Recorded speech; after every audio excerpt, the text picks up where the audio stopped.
Hello everyone, welcome to NEET पे जीत series at Learno hub. मैं हूं अद्रिज और मेरे साथ आप पढ़ोगे physics for NEET only at learnohub.com, जहां पे आपको मिलते हैं फिजिक्स, केमिस्ट्री, मैथमेटिक्स, बायोलॉजी के सारे लेक्चर्स, सारे वीडियोस बिल्कुल फ्री ओनली एट learnohub.com।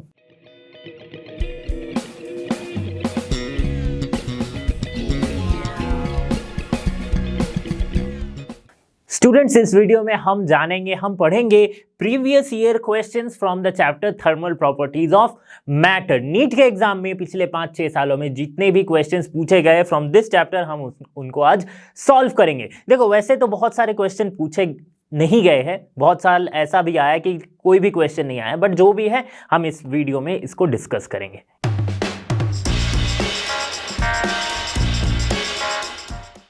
तो क्वेश्चन नंबर 1 पूछा गया है 2019 के पेपर में। देख सकते हो कि 21-22 में अभी तक एक भी क्वेश्चन नहीं आया इस चैप्टर से। डायरेक्ट हमारा पहला क्वेश्चन कौन सा होगा? Problem number 1 from the year 2019।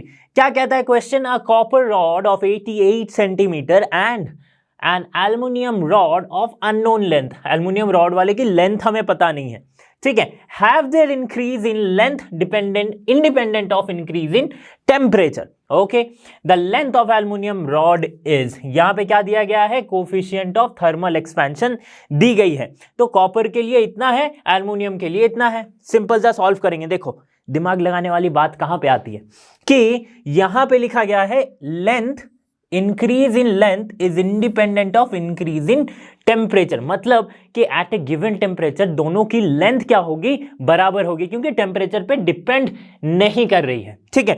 तो हम क्या लिख सकते हैं कि डेल्टा एल ऑफ कॉपर, मतलब change in length in copper, will be equal to change in length in aluminium. ये लिख सकते हैं एट एनी गिवन टेम्परेचर, ठीक है। किसी भी गिवन टेम्परेचर पे ये होती है। और हम क्या जानते हैं इसके साथ साथ क्या कांस्टेंट होती है? यानी कि L into alpha C U, ये L सी यू है कॉपर की length, into delta T equals to, ये कांस्टेंट होती है। तो कांस्टेंट होती है दोनों के लिए, हम कैसे लिख सकते हैं? L aluminium into alpha of aluminium and delta T. देखो, डेल्टा टी से डिपेंड नहीं करता, तो इनको हम नेग्लेक्ट करेंगे। तो जो बचेगा हमें क्या निकालनी है? ये लेंथ निकालनी है, ठीक है। तो ये लेंथ हम कैसे निकालेंगे? सिंपल यार, क्रॉस मल्टीप्लीकेशन करो। देखो कैसे? L C U into alpha C U, यानी कि copper, by alpha of aluminium. Values दी गई है ना।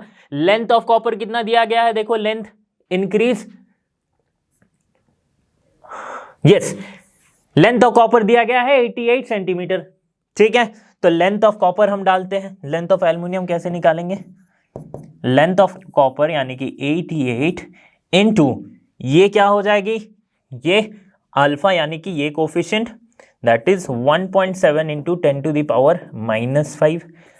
और क्या है? अल्फा ऑफ एल्युमिनियम यानी कि 2.2 इंटू 10 टू द पावर -5। तो ये -5 कैंसिल आउट।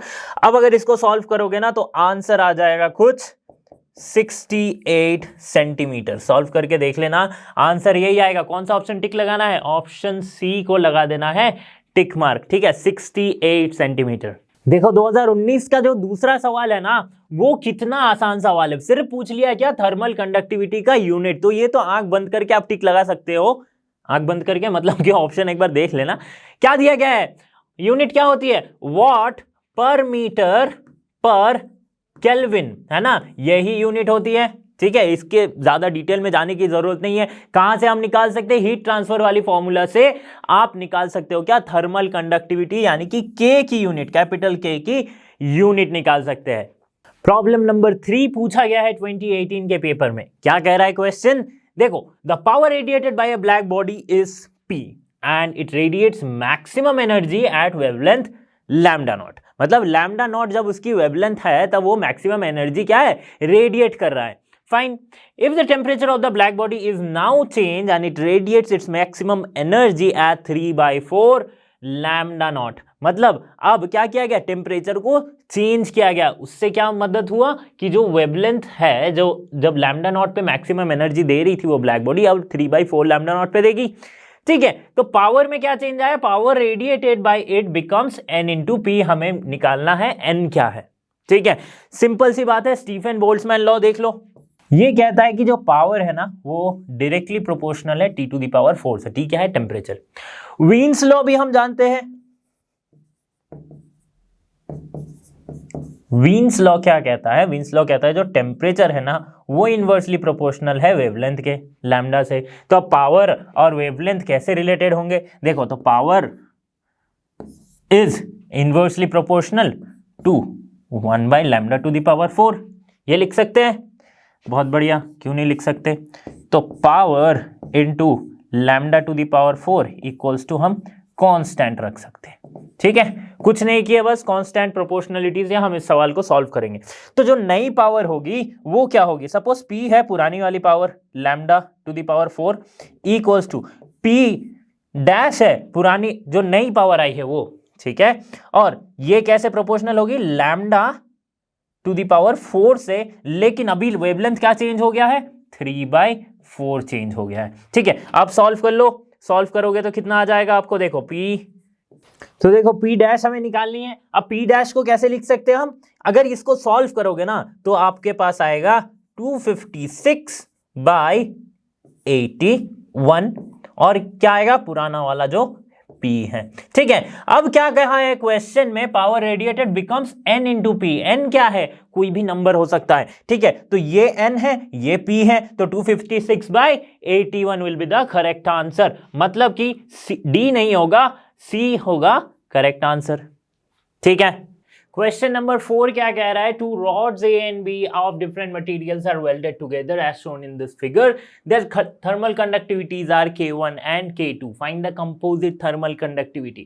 कैसे निकालेंगे? सिंपल है, देखो हीट जो होगी, टोटल हीट, वो क्या हो जाएगी? H1 plus H2।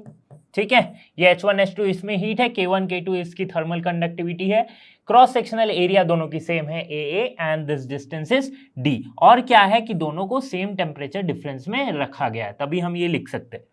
ओके, अब देखो ये क्या हो जाएगी? K इक्विवेलेंट, मतलब दोनों के मिला के जो K होगी थर्मल कंडक्टिविटी वही हम निकालेंगे। ठीक है, और इसकी क्या फॉर्मूला होती है? Into area of this cross section. ठीक है, और क्या हो जाएगी? एरिया कितनी हो जाएगी? ये वाली A है, ये वाली A है, तो 2A, राइट? तो 2A लिख देते हैं area, 2A into T1 minus T2 temperature difference हमें लिखना है bye D equals to H1 के लिए K1 है, तो K1A T1 माइनस T2। ठीक है, बाय D सिमिलर, और ऐसे ही एक और ऐड हो जाएगा, सिर्फ K2A, सॉरी यहां पे लिख देता हूं T1 minus T2 into A तो है ही। ठीक है, बाय D।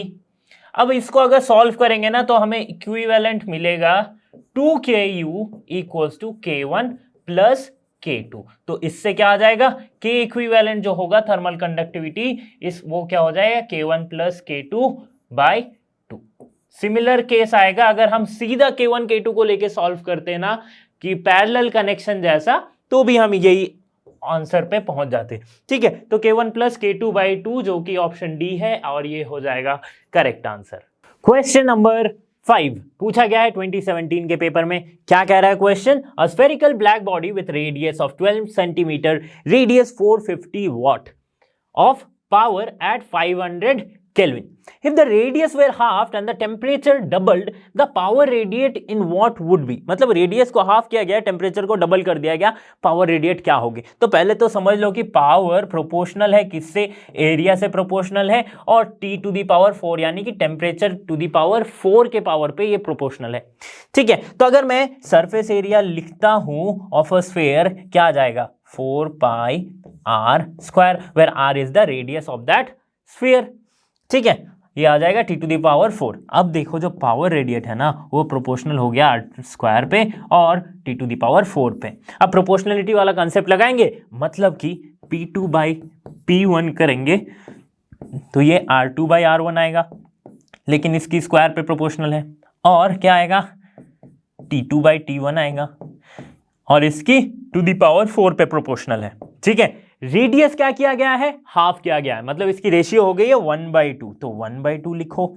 और टेम्परेचर को क्या किया गया है, टेम्परेचर इज डबल्ड, मतलब इसकी रेशियो हो गई 2/1⁴, ये स्क्वायर है। सॉल्व करेंगे तो क्या आ जाएगा, 1/4 इंटू 16/1, ये कितनी है, इंटू P2/P1 यहां पे हो रहा है, ठीक है, P2/P1। हमें क्या करना है, नया पावर निकालना है, नया पावर यानी कि P2। तो P2 को कैसे निकालेंगे, P2 को हम करेंगे सिंपल, ये क्या हो जाएगा, 4 हो जाएगा। तो P2 equals to 4 into P1। अब P1 भैया तो हमें दिया हुआ है, दैट इज 450 वॉट पावर, है ना। तो सॉल्व कर लेते हैं, P2 इक्वल्स टू 400 इंटू 450, कितना आ जाएगा आंसर, फटाक से बताओ, 1800 will be the correct answer, है ना। नेक्स्ट क्वेश्चन, क्वेश्चन नंबर 6 पूछा गया है 2016 के पेपर में। Two identical bodies are made of a material for which heat capacity increases with temperature. One of these is at 100 degree Celsius and while the other is at 0 degree Celsius, ठीक है। If the two bodies are brought in contact, then assuming no heat is lost, the final common temperature is, देखो इसमें ना calculation वाली कोई बात ही नहीं है ना, सिर्फ कंसेप्ट को समझेंगे। क्या है कंसेप्ट, हीट कैपेसिटी जो है टेम्परेचर के साथ साथ क्या होती है, बढ़ रही है यहाँ पे, ठीक है, टेम्परेचर के साथ साथ ये इंक्रीज हो रही है। मतलब जो 100 डिग्री सेल्सियस वाली बॉडी है इसकी ज्यादा हीट कैपेसिटी होगी, स्पेसिफिक हीट कैपेसिटी कुछ भी लिखो, और जो 0 डिग्री वाली सेल्सियस है इसकी क्या होगी, स्पेसिफिक हीट कैपेसिटी कम हो जाएगी, ठीक है। ये ठीक है, समझ में आ गई बात। मतलब इसकी जो हीट, जब दोनों को कांटेक्ट किया जाएगा तब एक और क्या चीज बोली गई है कि no heat is lost in common temperature, मतलब कॉमन टेम्परेचर जब दोनों को कांटेक्ट किया जा रहा है तो हीट लॉस बिल्कुल नहीं हो रहा है। तो इस केस में क्या होगा, तो हमारा माइंड क्या कहता है कि अगर ऐसा हो गया तो भैया ये 50 डिग्री हो जाएगा, मतलब कि इक्वल टू 50 डिग्री, दोनों का कॉमन टेम्परेचर में आ गया, क्योंकि हम तो ये जानते हैं कि हीट फ्लोज फ्रॉम टेम्परेचर, मतलब जिसके hotter body to colder body. लेकिन यहां पे स्पेसिफिक हीट कैपेसिटी क्या हो रही है, टेम्परेचर के साथ बढ़ रही है। तो ये क्या होगा, जब दोनों को जोड़ा जाएगा ना, 100 डिग्री वाले और 50 डिग्री वाले को, तो इसकी जो कॉमन टेम्परेचर होगी ये 50 डिग्री सेल्सियस से ज्यादा होगी, ठीक है। Common temperature will be greater than theta. Theta मतलब कि जो कॉमन टेम्परेचर है उसको मैंने थीटा कहा है। अच्छा, इसको मैं क्लियरली लिखता हूं, ग्रेटर देन 50 डिग्री, और पता है कितनी होगी, 100 के आसपास की होगी, ठीक है। तो ये आंसर हो जाएगा correct, option B, more than 50 degree. तो देखो ये सब क्वेश्चन में ना पेन लगाने की जरूरत ही नहीं है, मुंह जबानी सॉल्व हो जाएगा। अगला क्वेश्चन पूछा गया है 2015 के पेपर में, क्या कह रहा है, a piece of ice falls from a height h so that it melts completely. 1/4 of the heat produced is absorbed by the ice and all energy of the ice gets converted into heat during its fall.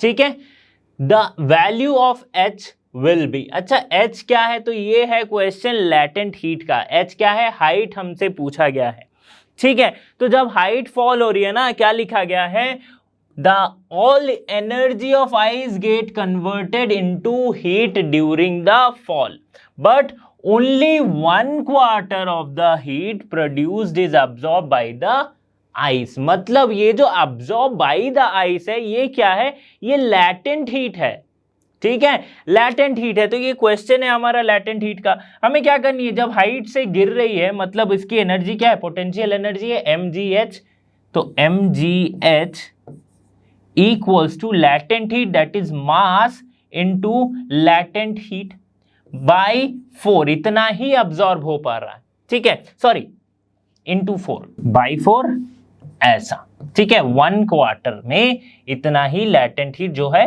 वो 1/4 में जितना absorb हुआ उसके बराबर है, ठीक है। तो इससे हम इजीली निकाल सकते हैं, मास मास कैंसिल करो, GH equals to 4L और H equals to 4L by G, 4L by G, 4 latent heat of ice क्या दी गई है, 3.4 into 10 to the power 5, right.